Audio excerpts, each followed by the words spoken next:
informasinya. Oke, kita mulai ya. Kok hilang? Bentar. Kok di tempat? Oke, oke. Ya, ya. Pemeriksaan klinis. Kemarin kita sudah belajar biokimia, kemudian sudah dengan Bu Firda sudah biofisik, kemudian sudah belajar antropometri juga. Nah, sekarang kita akan mencoba melihat yang lainnya, yaitu pemeriksaan klinis, metode asesmen yang lainnya, yaitu dengan pemeriksaan klinis. Nah, biasanya ada yang mengenal juga ini dengan pemeriksaan fisik klinis seperti itu. Jadi, pemeriksaan klinis itu apa? Metode untuk menilai status gizi berdasarkan perubahan-perubahan yang terjadi dihubungkan dengan ketidakcukupan zat gizi, seperti pada kulit, pada mata, pada rambut, dan mukosa oral atau organ yang dekat dengan permukaan tubuh seperti kelenjar tiroid.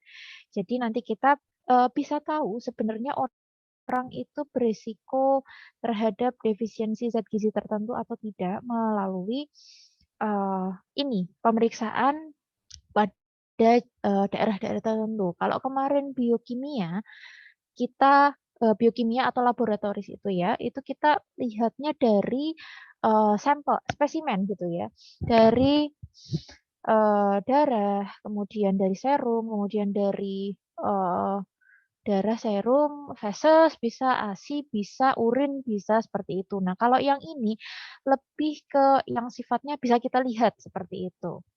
Nah, di sini dikatakan bahwa tanda klinis itu bersifat tidak spesifik. Mengapa demikian? Karena nanti kita akan lihat ada yang namanya tanda klinis yang sifatnya itu memang merujuk ke zat gizi, kekurangan zat gizi tertentu, tetapi ada yang sifatnya tidak spesifik karena ada beberapa penyakit yang punya gejala sama tetapi berbeda penyebabnya. Nah, bagaimana solusinya? Solusinya adalah tanda klinis ini harus dilengkapi, maksudnya untuk menegakkan diagnosis dia kekurangan zat gizi tertentu, kita harus mengkonfirmasinya juga dengan pemeriksaan antropometri, kemudian pemeriksaan biokimia, dan pemeriksaan mungkin survei konsumsi individu atau survei konsumsi pangan seperti itu. Nah, apa saja yang termasuk ke dalam pemeriksaan klinis? Yang pertama adalah medical history. Catatan perkembangan penyakit ini yang bisa kalian temukan ketika nanti kalian di rumah sakit gitu ya, ada medical history. Nah, itu kita bisa lihat di situ pasien ini tuh sebenarnya sakit apa, perjalanan penyakitnya seperti apa, kemudian sosial ekonominya seperti apa, kemudian dia berasal dari suku mana dan lain sebagainya, dan itu akan menunjang penarikan diagnosis gizi seperti itu. Kemudian pemeriksaan fisik itu melihat dan mengamati gejala gangguan gizi baik sign maupun simptom. Ada yang tahu apa beda sign and symptom? Coba ada yang tahu enggak beda sign and symptom? Secara singkatnya aja nggak perlu panjang, tetapi secara singkat mana yang sifatnya objektif, mana yang sifatnya subjektif. Ada yang tahu?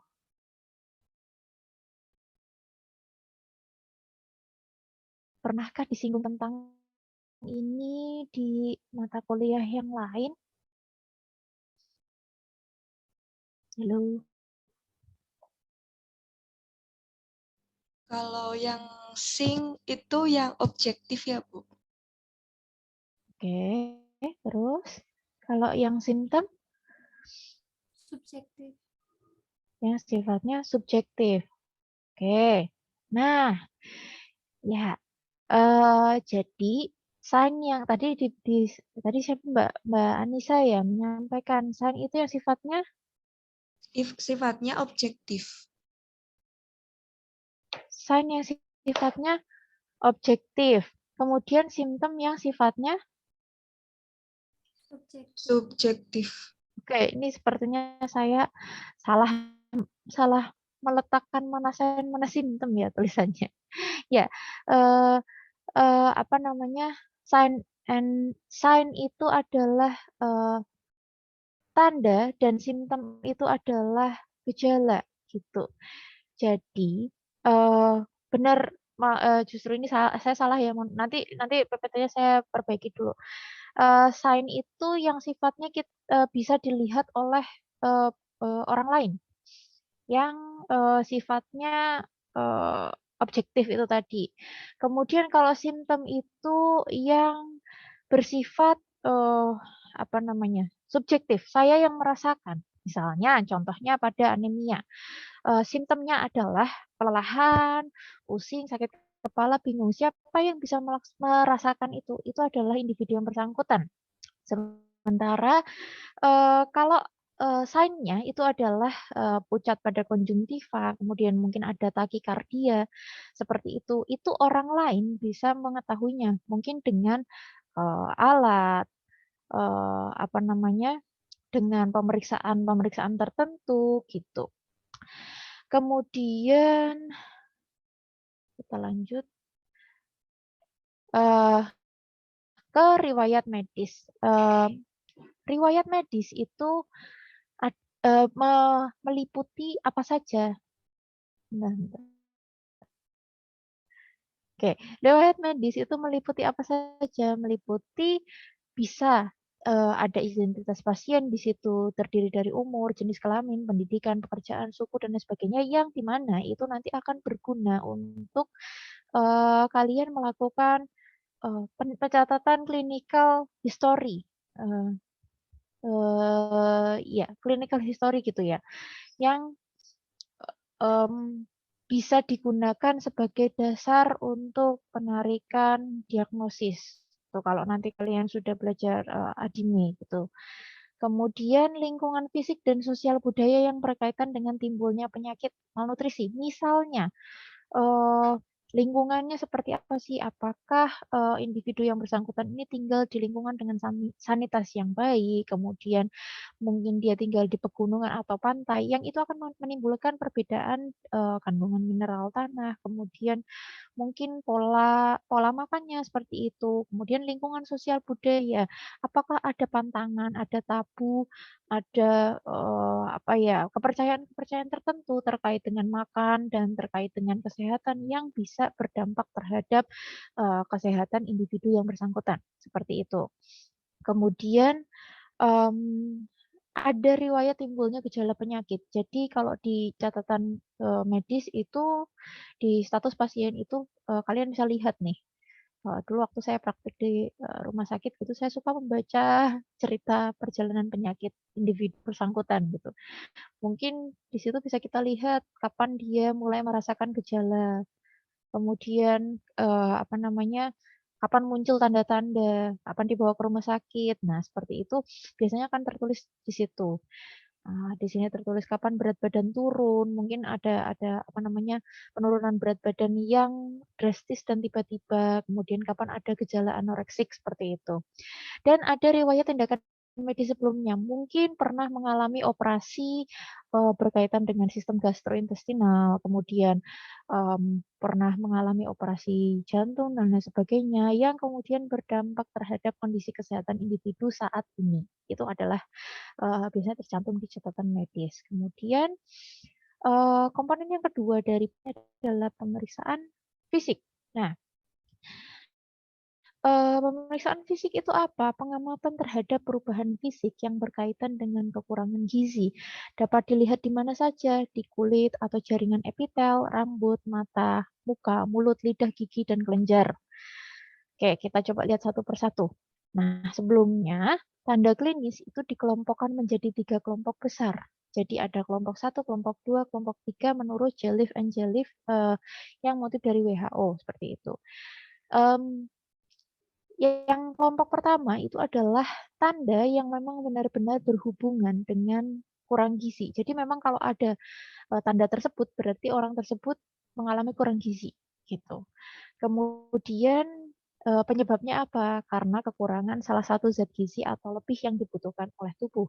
Kemudian kelompok yang kedua yaitu, adalah sign atau tanda yang membutuhkan investigasi lebih lanjut. Apa benar sih individu yang bersangkutan itu mengalami kekurangan zat gizi tersebut?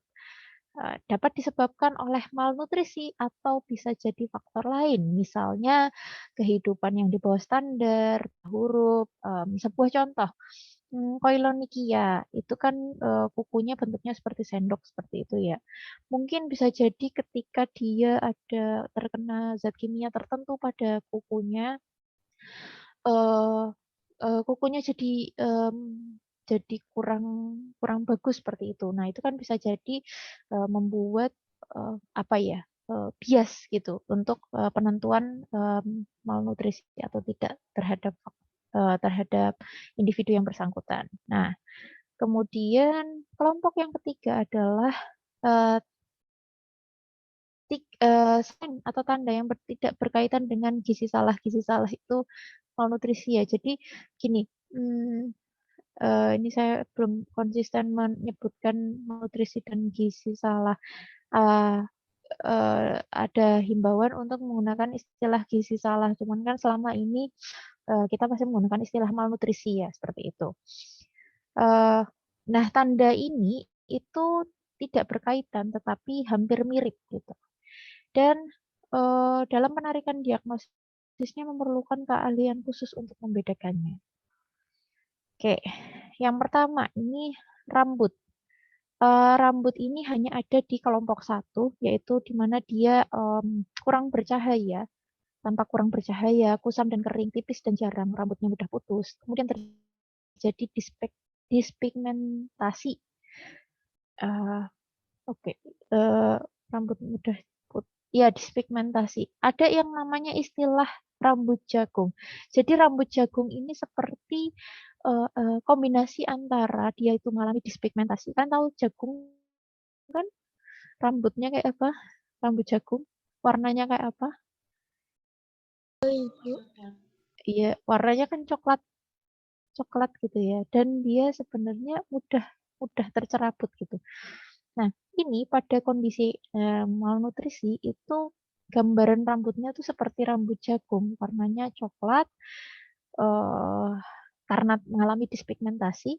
Kalau kalian ingat pelajaran fisiologi bahwa di rambut itu kan eh, kenapa warnanya jadi hitam seperti itu? Karena kan ada melanin di situ kan ya yang terkumpul dan kemudian menyebabkan rambut tersebut berwarna tertentu seperti itu. Nah, ini pada kondisi ini tuh ada eh, dispigmentasi atau kurangnya pigmen tersebut yang menyebabkan warna rambutnya menjadi seperti di gambar ini nih. Em, jadi jadi coklat.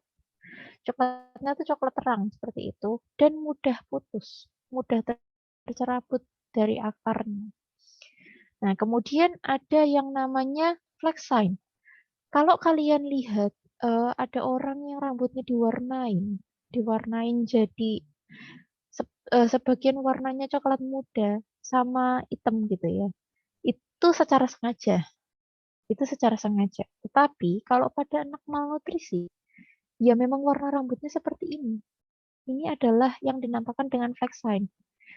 Jadi kalau apa namanya, kalau mau dibuat bercandaan, kalau kalian tidak mau dianggap flex sign, ya nggak usah diwarnain seperti ini gitu. Kalau mau mewarnain, diwarnain aja semuanya gitu ya, daripada setengah-setengah jadinya malah kayak orang malnutrisi kayak gitu. Nah, ini secara secara bukan disengaja ya, bukan diwarnain rambutnya, tapi warna rambutnya itu memang begitu, memang sebagian ada yang eh, apa namanya terang, sebagian ada yang gelap. Bisa juga sumber lain mengatakan juga kalau kalian nanti boleh eksplorasi di apa namanya Google, eh, flexanya itu dalam satu rambut gitu ya, satu rambut panjang. Kalau misalnya rambutnya panjang kayak gitu, itu selang-selingnya tuh eh, kayak bendera lah, kayak bendera gitu, jadi atas bawah gitu. Nah, itulah yang terjadi pada anak yang malnutrisi seperti itu. Nah, kemudian ini pada rambut hanya ada satu kelompok, di kelompok satu. Kemudian di wajah, kelompok satunya itu terdiri dari eh, yang pertama diffuse depigmentation atau pigmentasi penurunan pigmentasi yang tersebar secara berlebih. Jadi tubuhnya ini ada gambarnya nih kebetulan yang bagian wajah alhamdulillah bisa mencari gambarnya ya. Jadi di sini kulitnya itu akan mengalami bintik-bintik, bukan bintik-bintik, bercak-bercak yang setengahnya mungkin warnanya gelap, setengahnya warnanya terang seperti itu, dan itu tersebar di seluruh tubuhnya. Kemudian ada yang dinamakan dengan konjungtiva serosis. Nah, konjungtiva serosis ini apa? Jadi di sini ada apa namanya bagian kekeringan di ujung seperti ini. Ini kan kelihatan ya kering kayak gitu, yang kemudian jadi seperti uh, jaringan jaringan jaringan ya jaringan yang terlihat kasar seperti itu di bagian sisi luar tubuh seperti itu. Kemudian ada corneal serosis. Corneal serosis atau pengeringan kornea, di mana keadaan kornea itu kering gitu, kasar. Jadi kalau kalian ngaca nih, mata kalian tuh kan kelihatan basah gitu ya, kelihatan basah. Nah, kalau kondisi malnutrisi, matanya tuh nggak basah, kekeringan kayak gitu. Nah, kemudian ada yang namanya pitot spot. Pitot spot ini apa?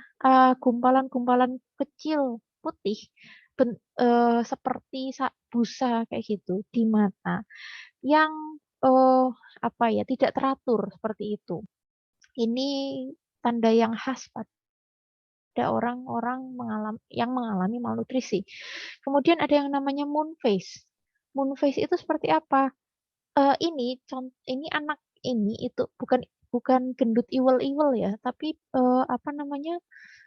Dia itu daerah pipinya itu terlihat tembem, tapi tembem keluar dan kelihatan yang paling eh apa namanya? Yang paling membedakan antara dia itu emang gendut iwel-iwel ya, ipel-ipel gitu ya.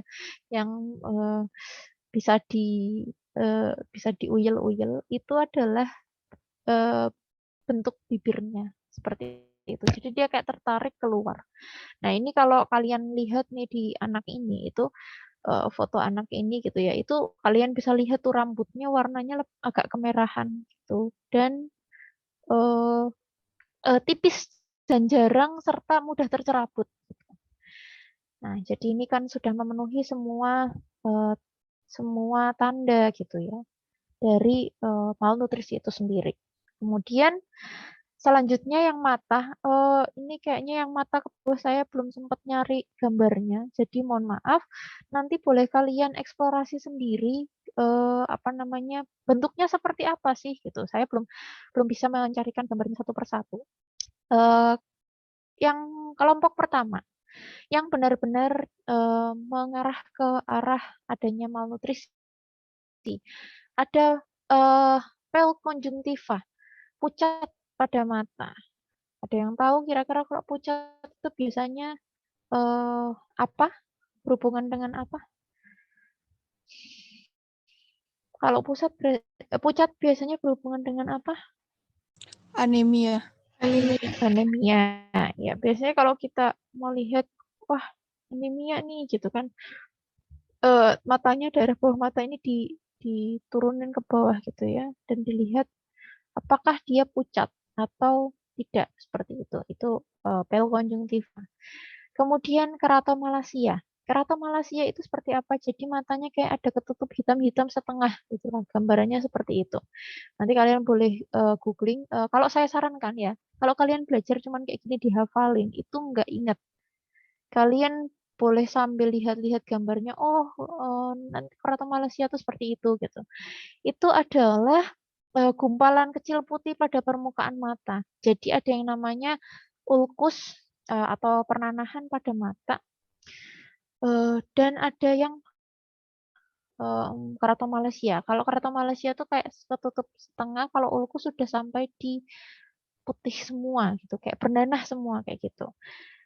Kemudian eh, matanya itu menjadi apa ya, lunak seperti itu. dan apa namanya terjadi keburaman pada matanya seperti itu. Kemudian ada yang disebut dengan angular palpebris atau celahan atau rekahan di sebelah bagian mata kayak gitu. Ini sangat berhubungan dengan yang namanya angular stomatitis.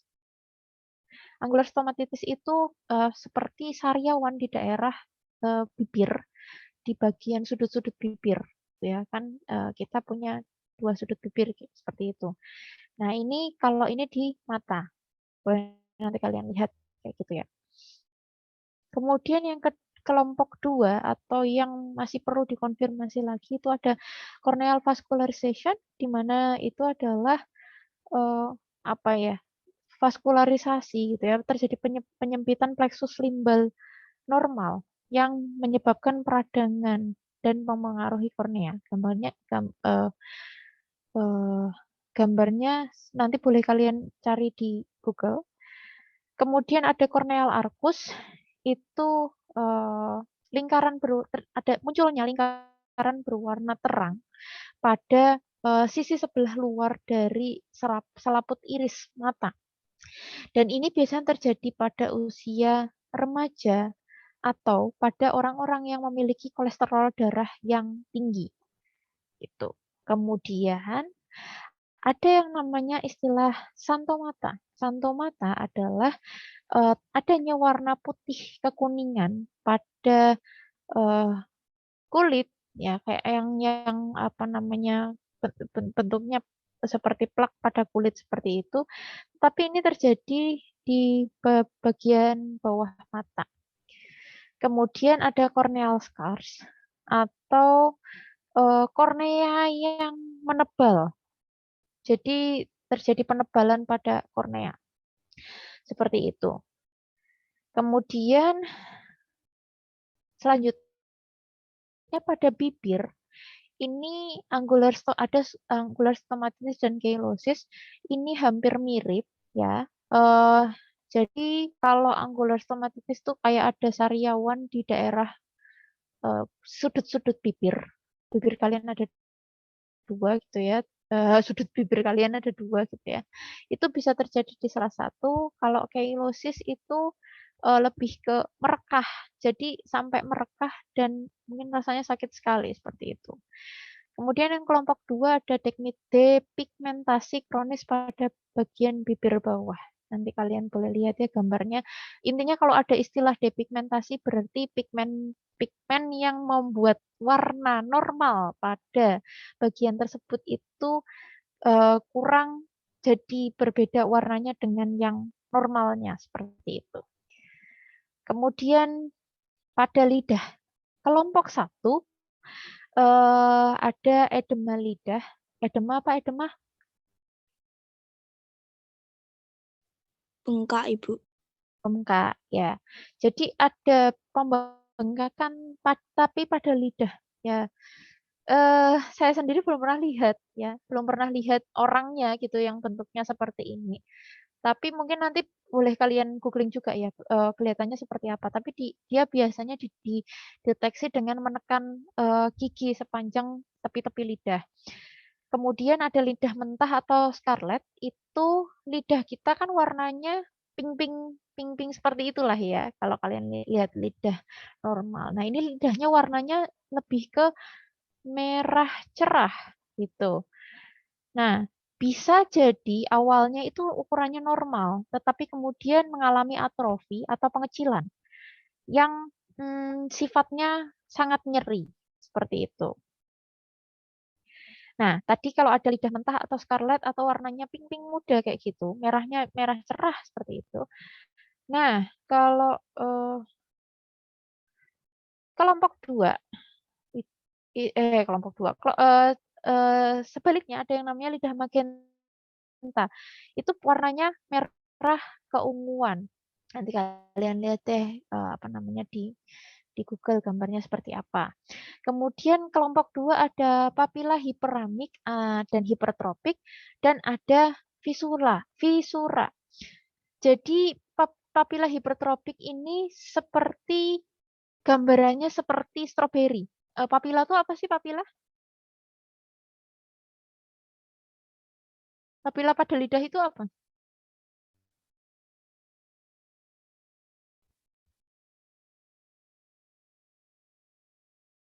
Benjolan-benjolan, Ibu.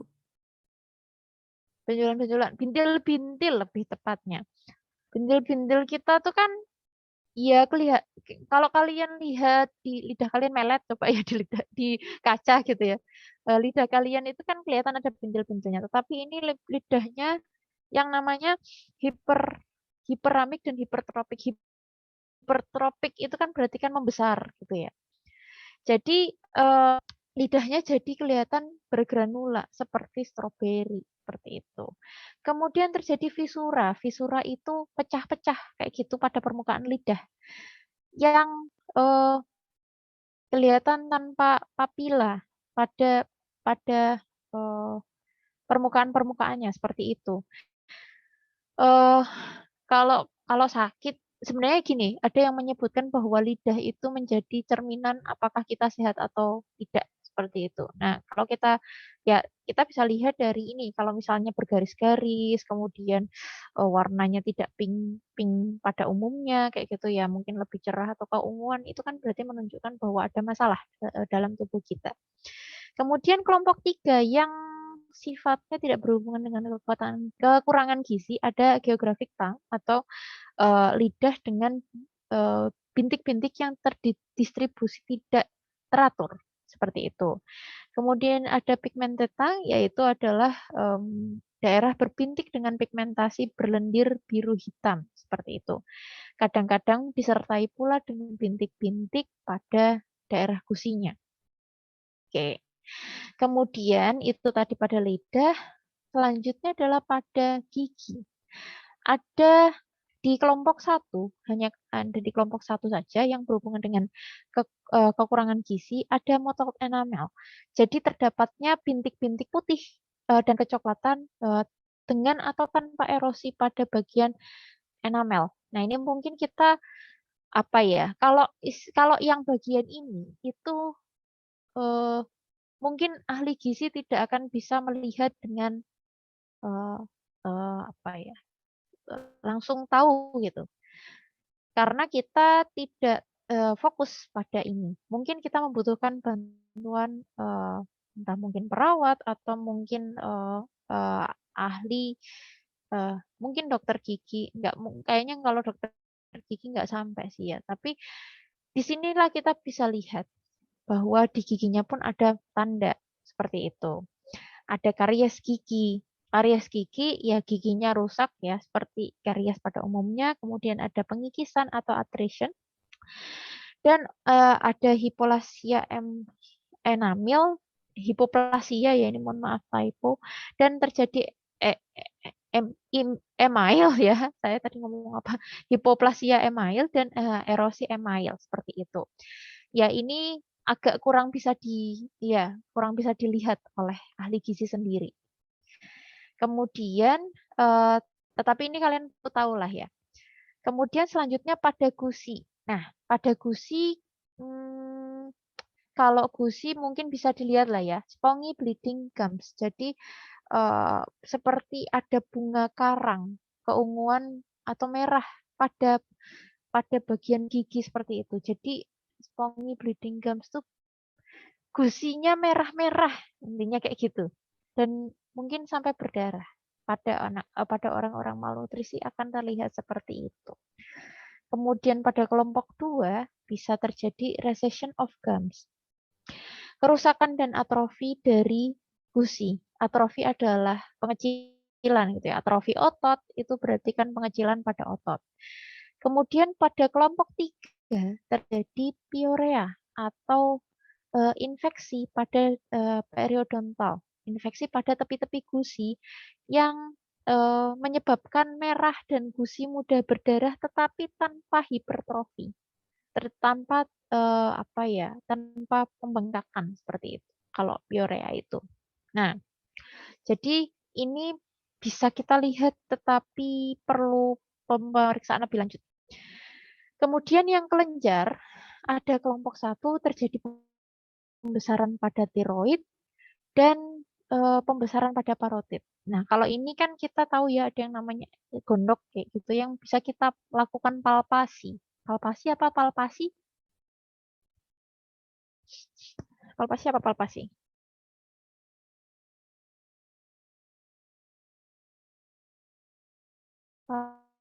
Palpasi apa palpasi?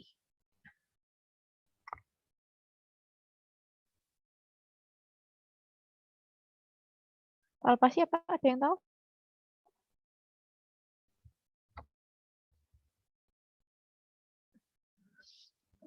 Ada yang tahu? Halo? Pemeriksaan fisik lanjutan dengan menyentuh tubuh, Bu. Gimana Mbak? Mbak Nuri? Putus. Pemeriksaan? Pemeriksaan fisik lanjutan dengan menyentuh tubuh. Ini sinyal saya yang pemeriksaan baba menyentuh tubuh, ya. Iya enggak sih? Tadi nyampaikannya apa? Ya, Ibu. Oke, dengan menyentuh tubuh. Ya intinya meraba. Secara simpelnya adalah meraba. Palpasi, meraba daerah sini. Lihat enggak sih saya? Oh ya, daerah kelenjar-kelenjar seperti ini. Di mana letak tiroid, di mana letak parotid, kalian boleh lihat pelajaran anatominya gitu ya, letaknya di mana, daerah sekitar leher seperti itu. Nah, itu bisa diraba. Kalau itu mengalami pembesaran, oh ya berarti dia mungkin yodium salah satunya. Contoh salah satu zat gizi yang mengindikasikan eh, eh, adanya, kalau kekurangan terindikasi ada pembesaran tiroid seperti itu adalah yodium. Nah, kemudian pada kelenjar untuk kelompok 2-nya adalah ginekomastia. Ginekomastia itu apa? Memang terjadi pembesaran payudara gitu ya, karena memang ada lainnya. Tetapi kalau pada laki-laki terjadi pembesaran pada daerah putung. Your internal connection is unstable. Apakah suara saya putus-putus? Iya, Ibu. Halo. Iya, Ibu, Oh, putus. oke. Bentar. Kok kalian tuh diem semua soalnya? Makanya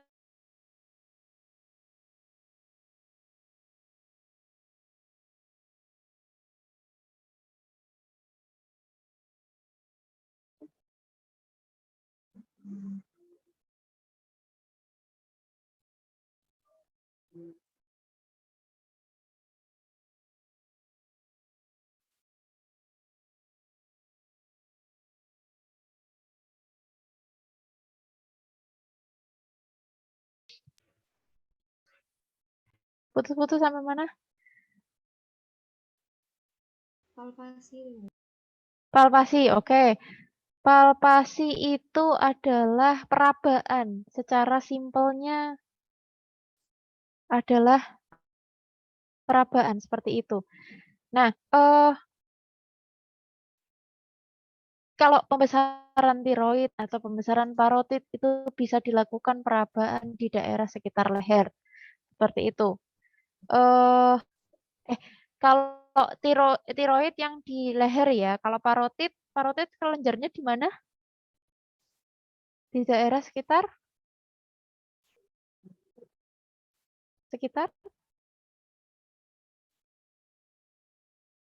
ke ke telinga, di daerah sekitar telinga. Kalau tiroid ya daerah sekitar sini, kalau parotid itu sekitar telinga gitu ya. Kemudian kelompok 2, saya masih nyambung apa enggak? Oh, kalian masih bergerak ya. Jelas suaranya? Jelas, Jelas, Ibu. Ibu. Aman ya? Nggak putus-putus ya? Aman. Oke. Yang kedua adalah ginekomastia. Ini adalah pembesaran pada bagian puting seperti itu. kalau pada wanita kan memang normalnya ya, karena kita memang punya kelenjar mamai gitu ya. Kalau pada laki-laki ini tidak normal gitu. Dan ini terjadi karena adanya faktor-faktor tertentu. Seperti itu. Nah, nanti kalau kalian boleh lihat gambarnya apa sih yang dimaksud dengan ginekomastia, karena ini sering sering ketahuan gitu ya. Kalau pada anak-anak yang obesitas itu mungkin akan terlihat ginekomastia juga. Oke. Kemudian di kulit, pada kelompok 1 bisa terjadi serosis. Serosis itu apa? Seperti kekeringan. Ya, kalau tadi konjungtival serosis, korneal serosis seperti itu kan berarti artinya adalah kekeringan. Kekeringan tapi pada kulit. Kalau ini hanya serosis saja berarti kekeringan pada kulit. Kemudian ada folikular hiperkeratosis. Itu ada terjadi apa ya, hiperkeratosis pada daerah sekitar folikel rambut. Jadi membentuk seperti plak-plak kayak duri-duri seperti itu. Kemudian ada yang namanya petikei. Petikei ini, bentar, saya ingin coba tunjukkan deh.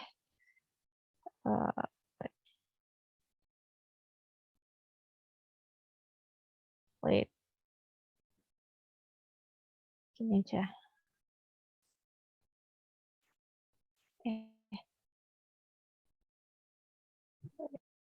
Gini deh. Saya share screen-nya, share ini aja. Share screen. Bentar.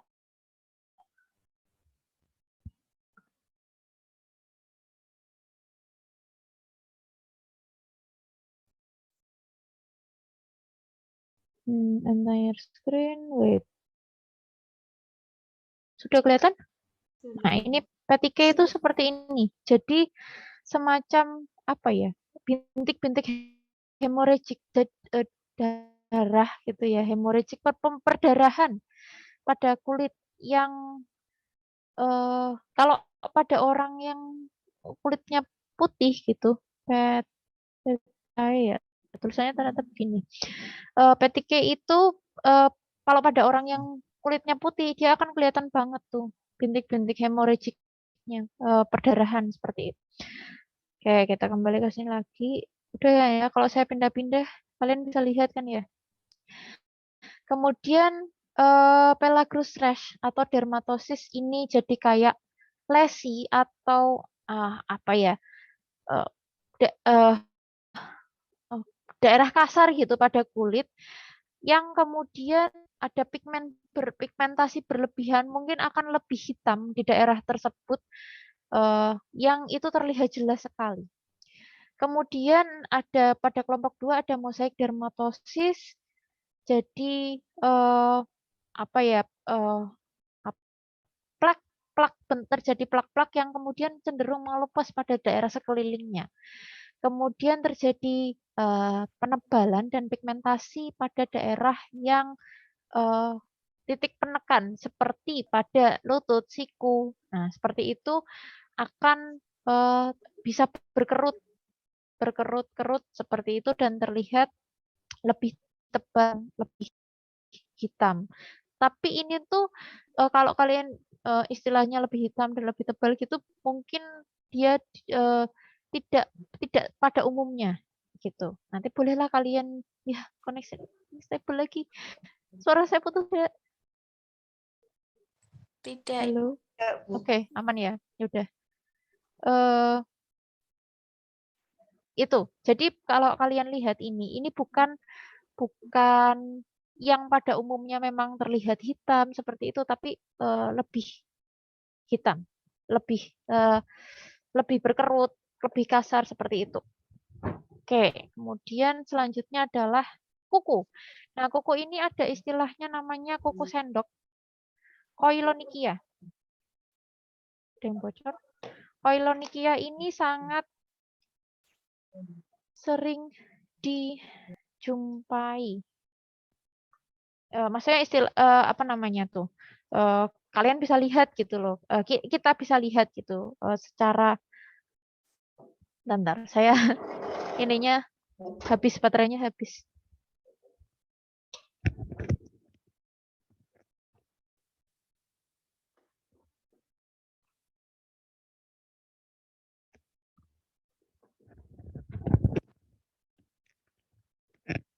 Oke, kita bisa lihat ini pada kuku. Jadi lihat aja kukunya, oh bentuknya seperti sendok-sendok gitu, cekung, dan kalian bisa lihat ada celah di sini.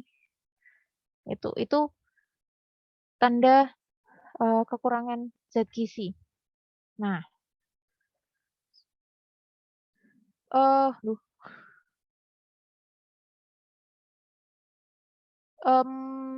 sebentar, nanti saya akan berikan ini juga. Jadi saya temukan PPT dari, bukan, iya PPT tabel dari si. Oke, ini ada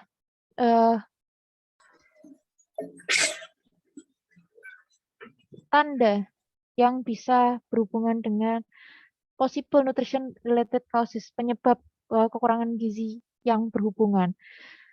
Nah, ini kalian nanti bisa lihat di sini ada terlihat wasting. Kenapa? Karena protein kalori defisiensi. Kemudian ada muscle cramp. Penyebabnya apa gitu. Nah, ini bisa menjadi inspirasi kalian gitu ya. Kalau nanti kalian mau apa namanya? Skripsi gitu, menyusun skripsi bisa kalian lihat dari sini. Oh, saya tuh perlu melihat zat gizi apa saja untuk menunjukkan itu gitu, menunjukkan tanda itu kayak gitu. Ini ya dari awal nih ada hair alopecia. Karena apa? Kekurangan zat besi, kekurangan seng, kekurangan biotin, dan kekurangan protein, defisiensi seperti itu. Kemudian ada pucat. Nah, ini pucat tadi ya. Kekurangan zat besi, kekurangan folat juga bisa, kekurangan vitamin B12 dan kekurangan vitamin C seperti itu. Kemudian apa nih? Angular stomatitis, orkelitis. Nah, kekurangan apa? Riboflavin, niacin, zat besi, vitamin B6, vitamin B12. Kemudian apa tadi? Nails. Kok malah nggak ada kok koilinikia? Oh, ada. Koilinikia, spoon shaped concave. Kekurangan zat besi, kekurangan protein, bisa juga karena anemia. Nah, ini nanti sangat bagus untuk kalian bisa gunakan sebagai bahan belajar. Oke, kita lanjut. Nah, ini adalah kwashiorkor dan marasmus yang kemudian kita bisa lihat ada tanda-tanda apa saja sih yang bisa kita temukan pada anak-anak yang kwashiorkor dan marasmus. Jadi dikatakan bahwa marasmus itu adalah respon adaptif terhadap kondisi kekurangan energi dan protein. Sementara kalau kwashiorkor itu adalah kondisi maladaptif. Sekarang gini, logikanya begini. Kalau kalian kurang makan, harusnya jadi gimana? Kurus. Kurus, kering, terus habis gitu apa namanya terjadi bongkaran masif gitu pada otot kalian, jadi yang menyebabkan tinggal tulang dan kulit atau long lead gitu ya. Nah, itulah yang kalian temukan yang kita temukan pada marasmus, kondisi marasmus. Makanya di sini katakan it is due to deficiency of proteins and calories. Karena defisiensi protein dan kalori.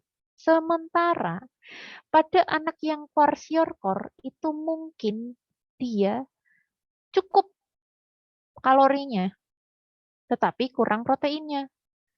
Itulah yang kemudian menyebabkan terjadinya odem atau penumpukan cairan. Odema is present. Saya pernah tunjukkan tabel ini belum pada angkatan ini? Semester 2? Belum. Oke. Ya, Jadi di sini kita bisa lihat bahwa ada asites ya, penumpukan odema, penumpukan cairan yang terjadi pada perut, kayak gitu, yang menunjukkan bahwa memang dia terjadi odema itu sendiri. Kemudian kalau kalian lihat foto-fotonya ya, atau mungkin kalau kalian sudah pernah ketemu langsung sama anak yang kwashiorkor, itu kayak tadi tuh moon face itu ya tadi ya, dan badannya itu kayak bengkak-bengkak gitu. Nah, itulah odema. Kemudian terjadi pembesaran fatty liver. Jadi hatinya itu mengalami perlemakan dan membesar, enlarged fatty liver. Kalau pada marasmus enggak. Kalau pada marasmus itu dia di sini ya udah tulang dan kulit seperti itu. Benar-benar yang kelihatan tulang rusuknya seperti itu. Nah, kemudian apalagi? Kalau pada ini kwashiorkor yang paling khas adalah adanya moon face itu tadi. Kalau pada marasmus ada baggy pants istilahnya. Ada yang tahu istilah baggy pants itu apa?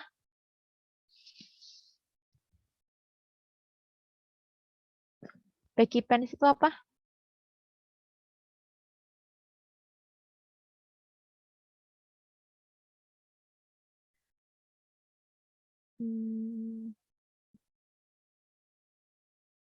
Ya, ya.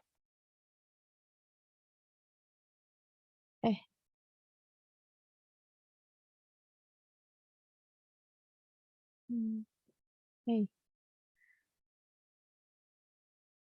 Ini kenapa? Bentar. Baggy pants itu apa? Ada yang tahu?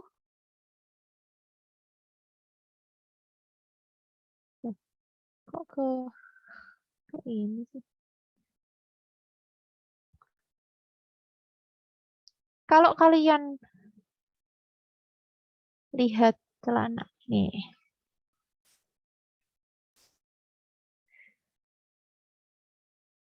Tunggu.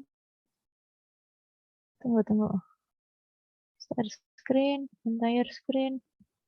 Nah, inilah. Kalian tahu celana kedodoran? Celana kedodoran belakangnya kayak gimana biasanya?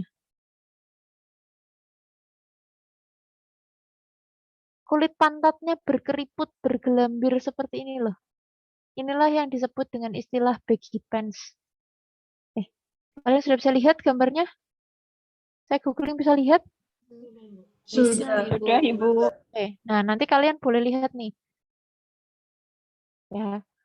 Kalian silakan bereksplorasi di sini nih ada nih ternyata. Ini baggy pants itu yang disebut dengan ini. Jadi celana kedodoran itu gimana sih, kan bagian belakangnya kayak berkerut-kerut gitu. Nah, itulah yang terjadi pada anak dengan marasmus. Seperti itu.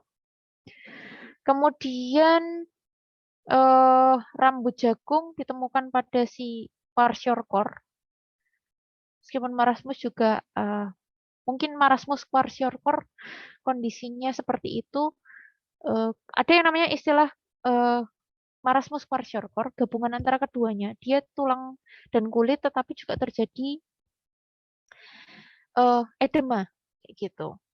Nah, itu sudah kekurangan dua-duanya gitu. Kalau kwashiorkor saja itu biasanya dia lazim ditemui pada kondisi bencana yang tiba-tiba proteinnya defisiensi seperti itu. Oke, itu yang terjadi pada marasmus dan kwashiorkor. Selanjutnya adalah indikator kesehatan masyarakat. Ada beberapa yang menjadi poin masalah kesehatan. Ada gagi, kemudian ada anemia. Seperti anemia tidak saya cantumkan indikator kesehatan masyarakatnya. Nanti kalian bisa lihat yang terbaru berapa gitu ya. Kalau gagi ini berdasarkan TGR. TGR itu adalah total goiter rate. Itu kalau di masyarakat itu kurang dari 5% itu berarti dikatakan normal. Kalau di antara 5 sampai 19,9 itu dikatakan ringan dan 20 sampai 29,9 itu dikatakan sedang, sementara lebih dari sama dengan 30% itu berat. Kemudian pada ini maaf judulnya tidak ada, kekurangan vitamin A. Kalau ditemukan bercak bitot dengan konjungtiva mengering ya typo, lebih dari 0,5%, itu berarti menjadi masalah kesehatan masyarakat. Kemudian kornea mengering, terjadi ulcerasi kornea, yang tadi saya bilang bahwa matanya mengalami pernanahan gitu ya. Dan keratomalasia itu lebih dari 0,01%, itu berarti sudah menjadi masalah masyarakat. Kemudian terjadi parut kornea atau jaringan parut pada kornea lebih dari 0,05% dari total yang diperiksa, itu berarti sudah menjadi masalah di masyarakat tersebut. Nah, apa yang menjadi keunggulan dari pemeriksaan klinis? Yang pertama, dia relatif murah karena dibandingkan laboratorik ya. Laboratorik itu kan berarti kita perlu alat-alat tertentu, perlu tenaga yang memang benar-benar bisa mengetahui itu, membacanya lah intinya dari kondisi dari spesimen yang kita bawa. Kalau ini tidak perlu gitu. Jadi bisa dilihat aja, kayak contohnya tadi palpasi, perabaan, kemudian koilonychia kan kita bisa lihat, kemudian adanya depigmentasi pada kulit gitu kan kita bisa lihat. Tidak memerlukan tenaga khusus, tenaga medis dapat dilatih. Kemudian sederhana, cepat, dan mudah diinterpretasikan, serta tidak memerlukan peralatan yang rumit. Tetapi ada beberapa keterbatasannya. Beberapa gejala klinis tidak mudah terdeteksi. Jadi memang tetap perlu orang yang ahli. Kemudian kayak tadi contohnya di daerah gigi, mungkin kita sebagai sebagai ahli gizi gitu tidak bisa serta-merta melihat itu. Jadi perlu bantuan orang yang lebih paham tentang gigi. Mungkin sampai minta tolong ke dokter gigi bisa jadi, tapi mungkin kecil kemungkinannya. Tuh. Kemudian gejala klinis bersifat spesifik. Nah, karena gejala klinis ini sifatnya spesifik, jadi tidak bersifat spesifik, mohon maaf. Karena gejala klinis ini tidak bersifat spesifik, jadi perlu konfirmasi lebih lanjut tadi yang saya sampaikan.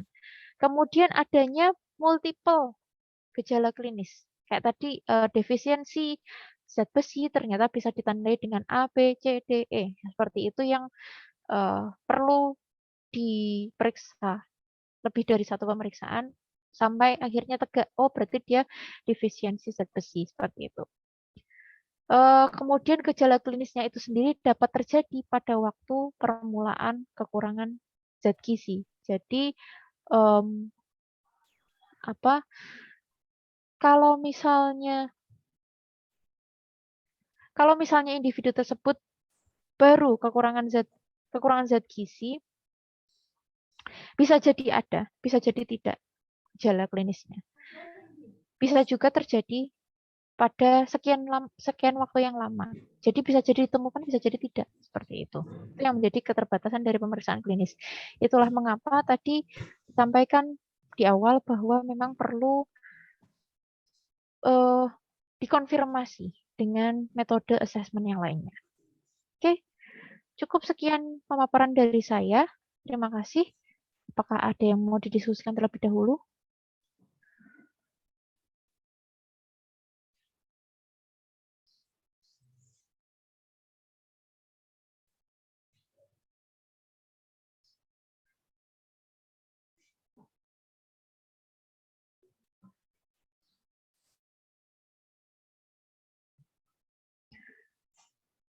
Oke, intinya kalau kalian melihat pasien, nanti kan kalian juga akan bertemu dengan pasien ya di semester 7.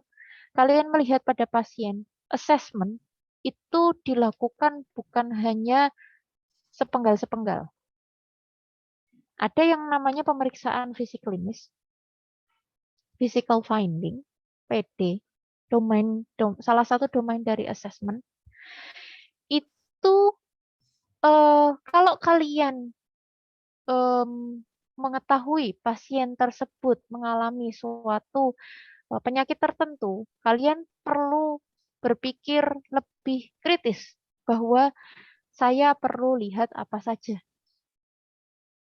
Saya perlu lihat apa saja. Misalnya, kalau terlihat pasien tersebut odem, ya, odem. Odem itu terjadi karena apa? Biasanya kaitannya sama biokimia. Kemarin biokimia juga saya ini ya, yang ajarkan. Odem itu biasanya terjadi karena kekurangan apa? Ada yang tahu? Kekurangan apa?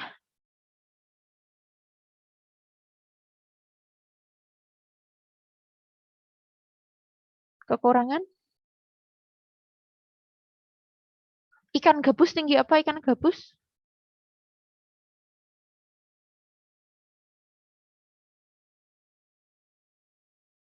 Halo, Protein. ada yang tahu? Tinggi protein. Protein spesifiknya Mbak. Protein albumin bukan? Ya, oke. Nah, kalau kalian lihat orang yang odem, ya, berarti kan ada gangguan di proteinnya. Spesifiknya apa? Albumin. Ini contoh ya, contoh ketika nanti kalian melakukan asesmennya. Oh, orang ini odem, kelihatan odem. Itu dari sisi fisik klinisnya. Oh, orang ini odem, berarti saya harus melihat kadar albuminnya. Apakah albuminnya turun? Seberapa turunnya? Ya, biasanya ya pasti iya gitu karena salah satu fungsi albumin kan untuk menjaga cairan itu supaya tetap di tempatnya, gitu. Supaya tidak meluber kemana-mana. Nah, karena albuminnya turun, berarti ibaratnya tidak ada faktor yang menarik si cairan ini untuk tetap berada di tempatnya. Dia akan luber kemana-mana, akhirnya ke daerah bawah kulit menjadilah odem itu. Nah, itu adalah contoh berpikir kritis. Kalau kalian lihat pasien, harus lihat apa? Lihat indikator apa? Jadi antara PSG, kemudian nanti survei kalau S1 itu namanya penilaian konsumsi pangan, itu saling berkaitan. Untuk menguatkan apa? Menguatkan kalian proses assessment ini loh. Lihat apa saja, nanti kaitkan dengan patofisiologisnya juga. Seperti itu. Gitu. Jadi, eh, mungkin yang saya sampaikan juga belum cukup banyak. Nanti kalian boleh bereksplorasi lagi. Oh iya, ini ada sisa 4 menit ya. Kalian ada kuliah dengan Bu Firda jam berapa?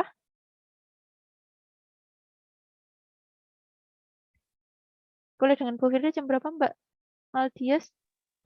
Iya, semuanya siapapun. Udah, jam berapa, Mbak? Jam 9, Bu. 9, Bu. Jam 9. Oke. Saya nambah 5 menit ya dari jadwalnya seharusnya 45 menit. 8.40 berakhirnya. Kemarin ada yang saya belum baca semuanya gitu ya. Ada yang kesulitan tidak dengan tugas yang biokimia kemarin? Ada yang mau sharing kesulitannya? Saya Ibu. Silakan, Mbak Listia. Kesulitannya itu kayak kan kita tuh misalnya udah nemu ya yang misalnya berhubungan dengan biokemikal itu, tapi enggak lengkap gitu loh Bu. Jadi enggak ada step by step seperti yang Ibu contohkan gitu. Kebanyakan itu seperti itu. Oke, ya. Tidak ada step by step-nya di metodenya ya? Oke. Yang nggak apa-apa, itulah seninya membaca jurnal. Nah, dari yang kasusnya Mbak Listia ini, nanti yang saya mau sampaikan adalah kalau kalian nanti sudah sampai di skripsi gitu ya, ketika membaca jurnal itu mungkin tidak untuk membentuk sebuah metode yang akan kalian tuliskan di skripsi kalian. Itu mungkin tidak hanya cukup dengan satu jurnal. Butuh beberapa jurnal untuk menyusun metodenya itu seperti apa. Seperti itu. Nah, kemarin saya sudah sampaikan di salah satu shift. Saya lupa shiftnya siapa. Kayaknya shiftnya Mas Priyo ya. Yang ada Mas Priyonya kayaknya. Biasanya saya menghafal dengan mas-mas. Bahwa sebenarnya tujuan dari tugas yang kemarin itu adalah belajar untuk membaca metode. Belajar untuk membaca metode. Step by step-nya kalian kemarin sudah belajar introduction, belajar abstrak, kemudian sekarang maju ke metode. Yang lagi-lagi mau saya tekankan adalah biasakan membaca jurnal berbahasa Inggris. Kalian sekarang masih semester 2, saya minta untuk jangan bosan berlatih. Jangan bosan berlatih. Kenapa? Karena nanti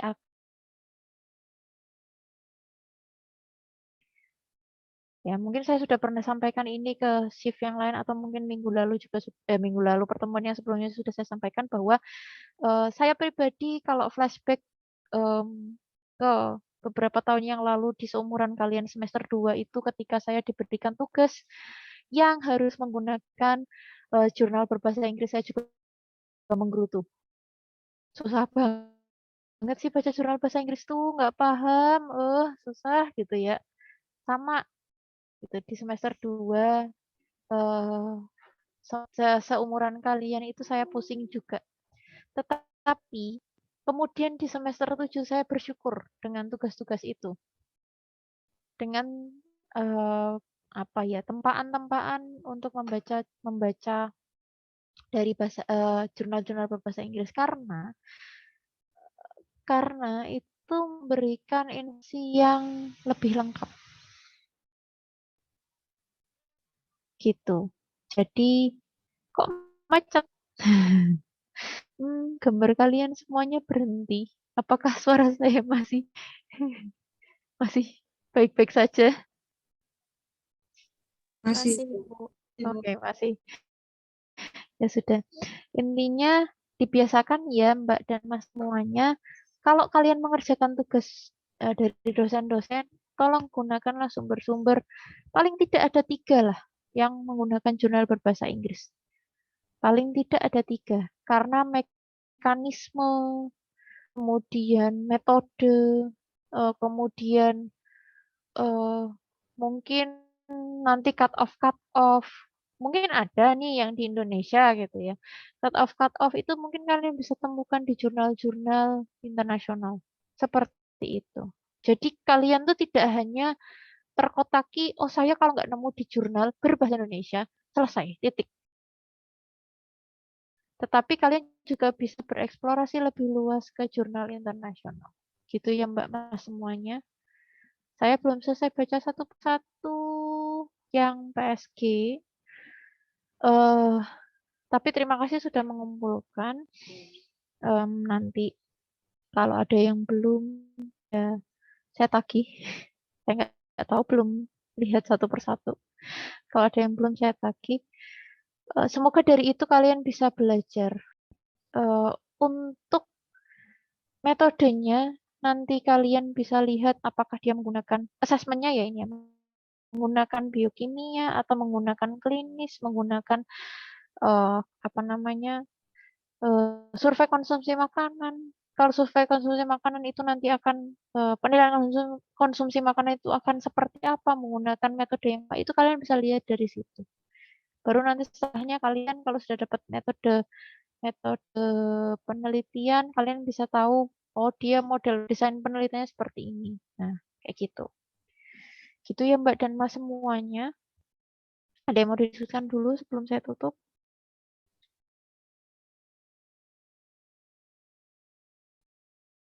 Ada yang mau didiskusikan dulu sebelum saya tutup?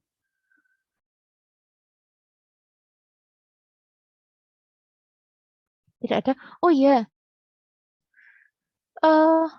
saya nanti kuliah PSG dengan shift apa ya? Yang hari ini kuliah PSG shift apa? Praktikum PSG maksud saya. Shift E, Bu. Shift E. Shift E ya. Oke. Nah, shift E tolong nanti kuliah bawa laptop ya. Praktikum bawa laptop maksud saya. Nah, buat yang belum download WHO Antro, saya kemarin masih ada janji dengan shift-nya Mas Priyo. Bukan sih.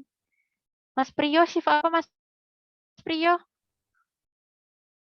Mas Priyo. Shift Mas B, Priyo Bu. itu siapa? Shift B Ya ya? Bu, shift B Bu. Shift ya? Kemarin. Dengan saya bukan kemarin yang Iya terakhir Bu. hitung-hitungan. Iya, benar ya? Iya. Iya. Oke. Itu saya belum mengajari WHO Antro. Gini, kalian mungkin ada yang sudah mendapatkan software WHO Antro atau ada yang bisa download, katanya bisa download sendiri kok. Jadi kalian silakan download sendiri semuanya WHO Antro, termasuk yang nanti akan kuliah praktikum gitu ya. Silakan download WHO Antro. Nanti kita belajar bareng-bareng WHO Antro itu yang bisa digunakan untuk pengukuran status gizi dengan antropometri untuk masyarakat, untuk masyarakat. Jadi nggak ngitung satu-satu. Gitu ya, Mbak dan Mas semuanya. Silakan yang belum, yuk, sinyal.